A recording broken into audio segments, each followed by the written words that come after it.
وخلقته من طين قال فاهبط منها فما يكون لك أن تتكبر فيها فاخرج إنك من الصاغرين قال أنظرني إلى يوم يبعثون قال إنك من المنظرين قال فبما أغويتني لأقعدن لهم صراطك المستقيم ثم لآتينهم من بين أيديهم ومن خلفهم وعن أيمانهم وعن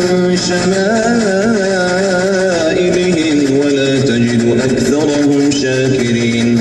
قال اخرج منها مذءوما مدحورا لمن تبعك منهم لأملأن جهنم منكم أجمعين ويا آدم اسكن أنت وزوجك الجنة فكلا من حيث شئتما ولا تقربا هذه الشجرة فتكونا من الظالمين فوسوس لهما الشيطان ليبدي لهما ما وري عنهما من سوآتهما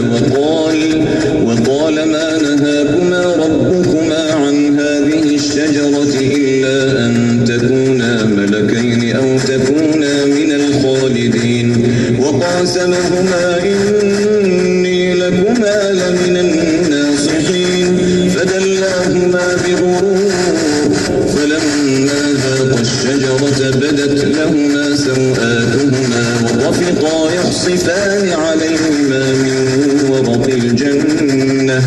وناداهما ربهما ألم أنهكما عن تلكما الشجرة وأقل لكما إن الشيطان لكما عدو